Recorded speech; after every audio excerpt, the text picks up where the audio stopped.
سلام ګرانو لیدونکو، د نن ورځې څو تازه او مهمو خبرونو ته ښه راغلاست. افغان چارواکي سرتیرو ته امر کړی چې هیڅ چاته اجازه مه ورکوي چې سرحدونو او ځمکنۍ بشپړتیا ته بد نظر ولري. د دفاع وزارت چارواکو د ستر درسیز له توپچي ریاست څخه د یو شمېر منصوبینو په فراغت غونډه کې له ګډونوالو وغوښتل چې د هیواد له سرحدونو په کلکه دفاع وکړي او هیڅ چاته د اجازه ورنه کړي چې د هیواد سرحدونو او ځمکنۍ بشپړتیا ته په بد نظر وګوري. د ډیورنډ کرښې په اوږدو کې د افغانستان پاکستان ترمنځ له څو ځلې جګړو وروسته افغان حکومت هڅې کوي چې د دفاع لپاره ځانونه لاس سنبال کړي او له یادو جګړو وروسته افغان چارواکو تل خپل لاس لاندې سرتیرو ته د هر ډول تیری پر وړاندې د کلک ځواب ورکړې سپارښتنه کړې ده. د دفاع وزارت چارواکو د شنبې په ورځ د توپچي ریاست د 9M115 میلان کانکورس دستګاه رهبري شوي توغندي د 4مې دورې د سرحدي قطعاتو او ځانګړي ځواکونو په فراغت غونډه کې له هغو وغوښتل چې د هیواد له سرحدونو کرښو په کلکه دفاع وکړي او ځواب ورکړي ته لاس په ماشه ووسي. له پاکستان قاچاقیدونکي 238 موټره توکي نیول شوي. د 215 اعظم قل اردو مطبوعاتي دفتر خبر ورکړی چې امنیتي ځواکونو د هلمند د بهرامچی ولسوالۍ اړوند رباط او کیاخان په سیمه کې په تیره یوه اونۍ کې له پاکستان څخه هیواد ته په قاچاقي ډول راتلونکي 238 موټره توکي نیولي. سرچینې ویلي چې په دې توکو کې بې کیفیته درمل، کیمیاوي سره، د ډبرو سکاره، تیل، مالټې، مڼې، د ماهیانو غوښه، چاکلیټ او نور خوراکي او غیر خوراکي توکي شامل دي. د 215 اعظم قل اردو بیان صدیق الله حفاظت ویلي چې له نیول شوو توکو څخه 14 موټره درمل سوځول شوي دي. عمران خان وایي د ازادۍ لپاره په مبارزه کې شهادت ته هم چمتو یم.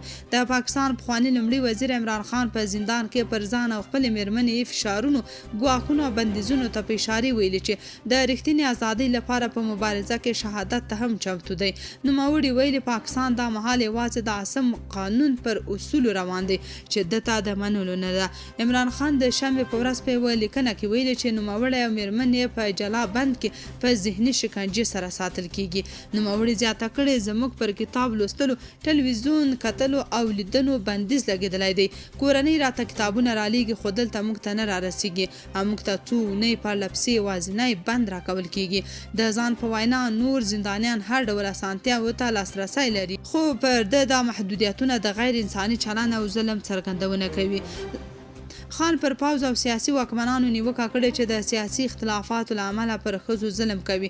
هغه لیکلي زما له خویندو او نورو ښځو سره چې د اډیاله زندان مخې ته کوم ناوړه چلند کیږي پرې سخت خواشینی یم. واخان به د ایران او چین د وسلولو نوې لار وي. پر افغانستان د اسلامي امارت تر بیا واکمنېدو او په ټول هیواد کې د ثبات له ټینګښت وروسته افغانستان د ټرانزیټ او پانګونې پر مهم مرکز بدل شوی. تازه د ایران فارس خبري اژانس د دې هیواد د اوسپنې پټلۍ ادارې د اجرایي مشر له قوله لیکلي چې له چین سره د نښلولو لپاره یو بل ستراتیژیک مسیر تر کار لاندې نیولی. د فارس د راپور پر بنسټ تر دې وړاندې بریکس سازمان ویلي و چې چین لیواله دی په افغانستان کې د یوه نوي سړک په جوړولو سره خپلې نفتي اړتیاوې په چټکۍ او له زیان پرته پوره کړي. بریکس همدارز ویلي چې چین دا انتخاب له امریکا سره د وروستیو سمندري ترنګلتیاو له امله ارزوي. د راپور له مخې ټاکل شوي ایران او چین د هرات مزار شریف پر مسیر او له هغه ځای د واخان له لارې سره ونښلوي. په اسلام آباد هوایي ډګر کې د قانوني ویزو لرونکو افغانانو د سفر مخه نیول شوې ده. د پاکستان په پلازمینه اسلام آباد هوایي ډګر کې یو شمېر افغانانو شکایت کړی چې د قانوني اسنادو سره ورته د سفر اجازه نه ده ورکړل شوې او الوتنه یې لغوه شوې. دغه مسافرو په سوشل میډیا هغه ویډیوګانې هم خپرې کړې چې د سفر اجازه نه ورکول کیږي. د راپورونو مخې دغه مسافر چې کابل ته پرواز درلود هر یو شاوخوا 58,000 پاکستاني کلدارې مالی زیان لیدلی. پاکستاني خبريال طاهر خان هم د افغان مسافرو له قوله لیکلي چې د اسلام آباد په هوایي ډګر کې دوی ته سره لدی چې قانوني ویزې لرلې د سفر اجازه نه ده ورکړل شوې. دغه پاکستاني خبريال نن یک شنبه په خپل ایکس باندې لیکلي چې نن لږ تر لږه 22 افغان مسافر چې د کامیار الوتکې له لارې له اسلام آباد نه کابل ته د تګ په حال کې د پاکستان د کډوالۍ ادارې کارکونکو لخوا اجازه ورنکړل شوه چې الوتکې ته پورته شي. په داس حال کې چې د مسافرو قانوني ویزې او د سفر بشپړ اسناد لرل. د افغانستان کرکټ بورډ متحده عربي اماراتو کې د یوې ځانګړې غونډې پر مهال د هیواد د شل اوریزو غوره لیګ یا APL دویم پړاو رسمي مهالویش او ځای اعلان کړ. د بورډ په وینا سیالي به د 2026 کال په وروستیو 3 میاشتو کې په متحده عربي اماراتو کې ترسره شي او پکې به 15 لوبډلې برخه ولري. د کرکټ بورډ مشر میرویس اشرف غونډې ته په وینا کې دا سیالي یوه ستره مهمه عایداتي پروژه بللې او ویلي دي چې د سیالیو ټول عواید به مستقیما افغانستان ته ورسیږي. هغه زیاته کړه چې د دې لیګ د ځوانو لوبغاړو لپاره ارزښت هم ډیر دی ځکه دوی به د کور دننه او نړیوالو سیالیو لپاره اړینه تجربه ترلاسه کړي.